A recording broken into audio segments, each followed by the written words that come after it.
ప్రస్తుతం ఐపీఎల్ గురించి ప్రధాన చర్చ జరుగుతోంది. వచ్చే సీజన్ కోసం ఇప్పటికే కొన్ని ఫ్రాంచైజీలు అయితే తమ ఆటగాళ్లను వదులుకునేందుకు సిద్ధమైనట్లు తెలుస్తోంది. ఇందులో కొంతమంది స్టార్ ఆటగాళ్లకు గుడ్ బై చెప్తున్నట్లు సమాచారం. అందులో భాగంగానే సన్ రైజర్స్ హైదరాబాద్ జట్టు తమ ప్రధాన ఆటగాళ్లను రిలీజ్ చేయనుందని సమాచారం. అందులో ముఖ్యంగా వినిపించే పేరు స్టార్ హిట్టర్ హెన్రిచ్ క్లాసెన్.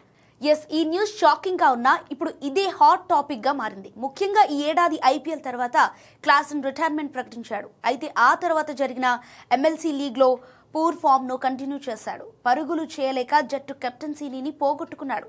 ఇక ఇంగ్లాండ్ లో జరిగిన 100 లీగ్ లో కూడా అదే పూర్ ఫామ్ ని కంటిన్యూ చేశాడు.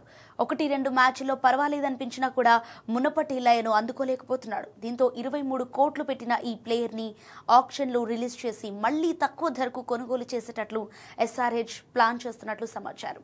అలాగే మరికొంతమంది స్టార్ ఆటగాళ్లను రిలీజ్ చేసి ఆ డబ్బుతో అన్ని విభాగాలను సెట్ చేయనుందని తెలుస్తోంది.